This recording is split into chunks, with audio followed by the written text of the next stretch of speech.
All right. Well, let's talk about your latest. The book follows a guy who was a basically in sports management, I guess, right? And you call it management, yeah. Well, thievery. Yes, and it has particular relevance because just like I guess it was a week ago. The NCAA paid off like some big $2.7 billion in lawsuit, or is it? It was like a collection of basically lawsuits. So it was a class action judgment, and it was. Go ahead. Yeah. No. I just literally the second before I dialed in here, I was putting the finishing read on an op-ed I have for Rolling Stone coming out tomorrow about this very thing. Well, I mean. Tell us like your thoughts, I guess, because I've been speaking about how, the NCAA not paying their athletes who provide billions and billions of dollars or millions of dollars at least for their universities, particularly if they're playing in like a Power 5 conference for football or basketball. Not getting compensated is essentially criminal. This now provides basically a framework. It doesn't mandate that they should be compensated, and they need a union, I think, to push that along. But a framework for eventually getting them out of this extremely corrupt system. It's in the op-ed for Rolling Stone, I say it's like someone's been stealing from you for a century, and then they come to you and say, you know what, I'm going to continue stealing, but from now on I'm going to give you 20% back. Yeah. I'm only going to steal 80% of this dollar from you. It's just obscene and absurd. And it's not a settlement, by the way. It's a proposed settlement. And it won't fly. And it won't fly for a variety of reasons. One, you can't wish away 100 years. You can't just settle away 100 years of physical predation, and physical. The idea is that the NCAA, ask yourself this fundamental question. What's the purpose of the NCAA, right? Is it for colleges? Is it there to represent colleges, or is it there to represent sneaker companies, TV networks? Or maybe, is it there for the kids? Is it maybe the athletes that they should be taken care of? There's no regulation of this settlement. They're just basically throwing a number into the air and saying, you figure it out, colleges and Power 5 divisions and conferences and things. It's basically what the NCAA is saying their role in society is they're the mafia of sports. They're going to whack the country into territories and they're going to take a cut. That's what it is. They provide no regulation, no protection for the students. So this NIL thing I write about in this op-ed, that's name, image, likeness. So the kids, this is all in response to first, the book that I wrote, Hot Dog Money, is about a scandal that broke in 2018 where 100% of the coaches approached by my guy, Marty Blazer, and the FBI with bribery money to steer their star players like Zion Williamson to a corrupt and obviously mob-adjacent financial advisory company. 100% of the coaches at leading schools like Louisville, USC, Arizona, LSU, on and on, 100% of the coaches took the bribe money. Not 80% or 90%. Not one coach said, hey, man, I'm in this 5-star suite in Vegas with this shady guy who's handing me 50 grand in cash. What am I doing here? And I'm trafficking my kid into a mob-related financial advisory relationship, and they're 17 or 18 years old. Like, is this wrong? Like, let me think about this. It's unbelievable. So the NCAA, in response to that scandal, and then there's a judgment in the. Well, let's go back for a second so that we give people just sort of like, so how Marty Blazer is sort of the protagonist, and we should say he just passed away. He did. And unbelievable. At age 53 of a heart attack. But he's a how did you find this guy? He found me, actually. And that happens from time to time. People in prison write to me, and people in legal jeopardy. And rarely does it work out, because you need to have a lot of different elements to really carry a story. And one of which is some version of a desire to be self-aware. So Marty reached out to me and was trying to like interest me in his story. And honestly, the things that he was sending me, they just didn't make sense. Like he definitely had like an OCD kind of lack of organization to his thoughts, which is not uncommon for people who do stupid stuff. That they lack that minute by minute awareness. So anyway, over time, I came to sort of see the merit in Marty's story, and I really like implored him to just do it step by step, and he would begin to understand his story in a different way, and that worked out. But Marty basically was a super ambitious financial advisor to NFL players in Pittsburgh. Guy in the suburbs of Pittsburgh. He's got like half a dozen, then a dozen players in different teams around the league. And he loves it. He's like a jock kind of a guy.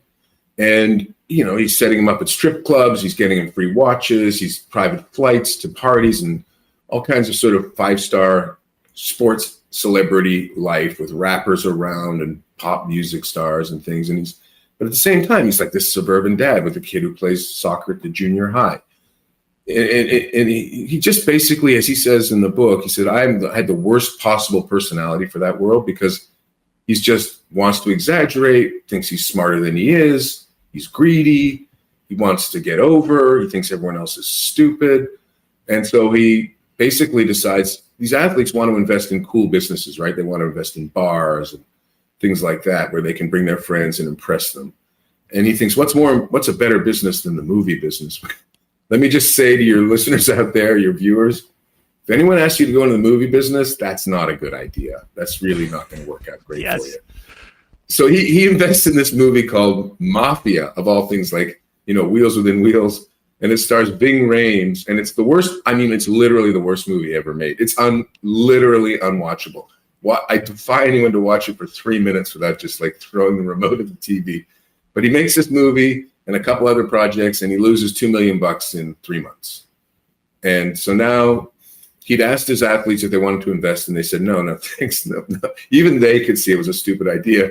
So he just stole the money. So now he's stolen $2 million. The feds are closing in. He's screwed. He knows he's going to go to prison. So he comes up with the idea, he and his advisors, I'll go in and confess before I get indicted, like literally a minute before he's indicted. He goes into the Southern District of New York, Manhattan, and says, I did it. You got me. And then they start this thing. It's called Queen for a Day, which is you can confess your crimes for that day. And in theory, they won't use it against you, but of course they will. So he starts telling his story. And along the way, this prosecutor, who's now the United States attorney for the Southern District, a guy named Damian Williams, a very brilliant guy, says to Marty, says, well, how do you get your clients? How do you sign these kids out of college? And Marty's, I bribe them. I give them money. I give the family money. I give the girlfriends money. It's why everyone's doing it. Sneaker companies, agents, you know, everybody's paying these kids. There's no such thing as amateurism. It's just absolute farce. And they say, really? Like, you know, you got to sort of transport yourself back in time before this case happened and think, well, doesn't the NCAA regulate that? Isn't that like against the rules? So Marty says, the government basically says, we'll put a wire on, you go show it to us. So for 3 years, he goes out with a wire on, offering bribes to everybody in college sports. And this is where I get back to the 100% of coaches and sneaker executives and families and athletic directors, 100% just take the money because, of course, everything's on, is to hark back to our earlier conversation, is a lie. Everyone's cheating, so why not cheat? And that becomes the basis of a case that becomes the book Hot Dog Money, which I think is like a really interesting perspective on what Emma was calling like late capitalism, or pre-lapsarian, post-lapsarian America. But it also involves corruption in the FBI, and the FBI starts misappropriating money, and then incompetence in the Southern District and the prosecutor. It's like one of those things that I don't know. It's kind of like my speciality, right? Lawsonolini, or whatever you call it. Like, it's like everybody's kind of a mess when you really look at them closely in these kinds of environments. And we should say hot dog money is what they would call basically just walking around money, right? Where you pay the kids. And it's just the first time he offers a bribe, the kid says to him, it's a running back at the University of Pittsburgh. Say, hey Marty, hey Blaze, got any hot dog money? And Marty didn't need to be told twice what that meant. He knew exactly what it was. He reached into his pocket, pulled out like $500, palmed it to the kid, and he was in. That became his fine. His first. Yeah, that's the NCAA, right? I mean, how many handshakes happen where they just have a handful of cash in it? I mean, Odell Beckham Jr. got in trouble because he went to LSU when they won the national championship and was handing out money to the kids, and then the kids get in trouble. Reggie Bush took a car after he won the Heisman to give for his mom, and he got his Heisman taken away. Like, the whole system is corrupt, but they pin it on the kids because they want like a little something for their labor. One of the things I mentioned in the Rolling Stone op-ed, and it's a significant piece of the book, is like the legal fiction that the government came up with to prosecute and get convictions in 10 of these coaches' cases. And it could have been 10,000 coaches. There was like no end to how many people they could have incriminated with this thing. Was that the victims were the colleges, because the kids were the bribes were denying the colleges the honest services of these kids who were supposed to be amateurs. It's just like it's Alice in Wonderland. A word means what it means because I say what it means. It's Humpty Dumpty. It's absolutely absurd. The real victims in this case were the kids. The kids were being trafficked by their coaches, by their parents, by sneaker companies. They were being conspired into abusive, possibly criminal relationships, and they're 18 years old, 19 years old. To me, what's the purpose of the NCAA? I asked this a while ago. The essence of it is, if it isn't to protect the kids, then just get rid of it. It has no purpose. It's just a mechanism to split up money amongst white, upper middle class people. That's all it is. You may get your wish. You may get your wish. I mean, I will. I think it's on its way out. We're looking towards like that Power 5 Super League. I think that's how it's going to end up being. And then can you explain a little bit how the NCAA gets out of paying athletes? Because like the NFL and the NBA and other leagues, they have antitrust exemptions, right? Which allows the different businesses to operate and collude, essentially, with, say, 32 NFL teams. They have an antitrust exemption by the federal government, but then that requires a union. That means that there has to be a union for players. Yeah. That's part of how the NCAA can rip off these kids, because they pretend it's a student-athlete experience as opposed to them actually selling their labor. Then they would need an antitrust exemption. Then they would need to have a union for these kids. The essence, so I explained how hot dog money, the case that I wrote about, was one of the elements of this desperation of the NCAA coming up with name, image, likeness, and now this proposed settlement. If you read Justice Brett Kavanaugh, his judgment in the case Alston, and I'm no fan of Kavanaugh, don't get me wrong, but if you read that judgment, that antitrust exemption is gone. It is just, the NCAA knows that's coming. The antitrust exemption will be gone the next time a case gets to the Supreme Court, probably unanimously. And they're trying to sort of reverse engineer their way out of it to create some plausible narrative for the Supreme Court to say, well, okay, you're doing this and doing that, and maybe we should let this persist for another.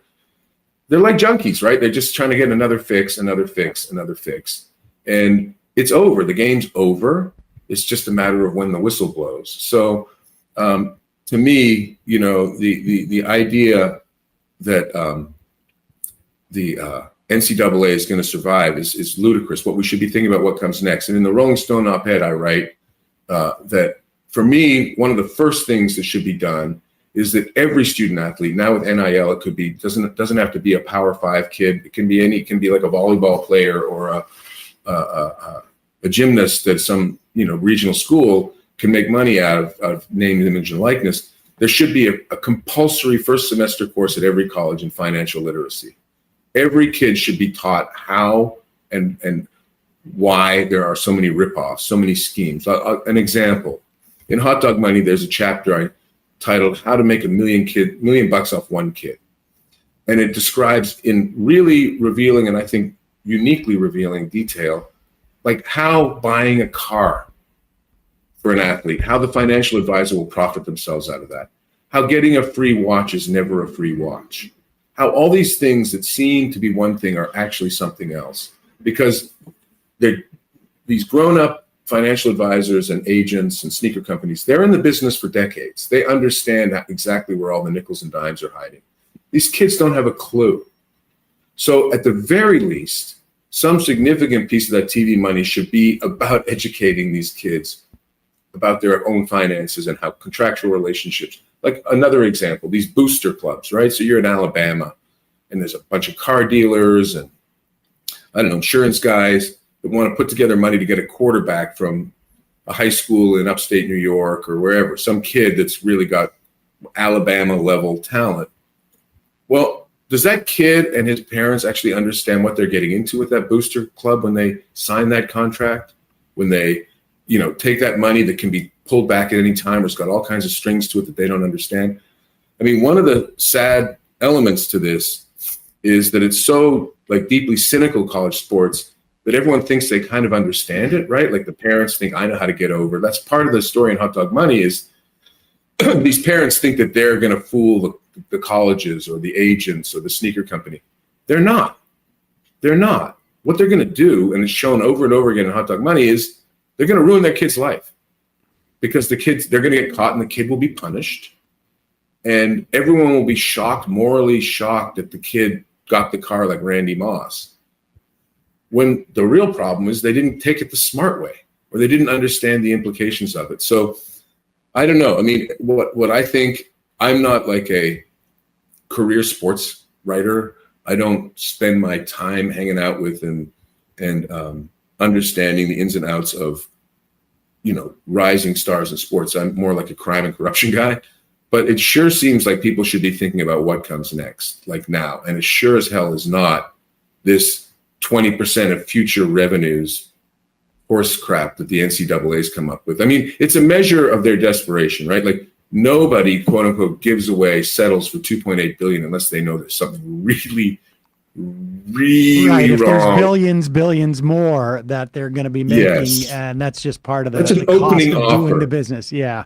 It's also heavily racialized. I just want to add as well. And a lot of these schools are Southern. They're relics of extremely racist institutions, to put it mildly, and still racist themselves. And it's a lot of white guys and young black players. Yeah. Marty and I argued about that a lot. Marty, and maybe it's a measure of how you can collaborate with all kinds of people. I think Marty and I had very, very different politics and very different views of things like race and history. And so the book, it addresses that issue, but Marty really felt it wasn't race related. But I agree with you, Emma. I think that there is an enormous amount of race underlying this. I mean, the best analogy I've heard for the NCAA is it's sharecropping, that you only have one place you can sell your crops to. And you only have one place you can conduct business, and that's the sharecropper's store. And you're basically in perpetuity, limited. And that's what monopolistic power looks like. You dominate these people's lives. And so for my money, it's not for nothing that some giant percentage of basketball prospects and then players are African-American. It's not always true, but it's true enough to make you have to think about it in a really elemental way. So, yeah, it's in that sense, it's extremely American, right? Like, what's more American than the sort of the 3/5 of a vote? The beginning of the Constitution starts with this lie that slaves count for 3/5 of a human being, so Southern states can have the majority in the Electoral College. It's a big problem in this country. And I say that as somebody who didn't grow up here, but sort of, as you were saying, Sam, I'm Canadian, so I have ironic closeness. I get it. I understand this country, but I'm also not quite of it. The book is Hot Dog Money, Inside the Biggest Scandal in the History of College Sports, available starting tomorrow. You can get it now, pre-order. Pre-order, yeah, man. folks, go pre-order this book. By all means, we'll put a link to it at majority.fm and in the podcast and YouTube description. Go pre-order this book. Really great, uniquely American tale in many respects. Thanks, Guy, Thanks, always a pleasure. Great to talk We to got to you. do this again soon. Yeah, man. Nice to meet you, Emma. Thanks, Dan. Nice to meet you too. All right. Hey, folks, don't forget to hit the subscribe button and check out our daily show. We do it every day at 12 p.m. Eastern for about 2.5 hours. We even take phone calls. You should check that out.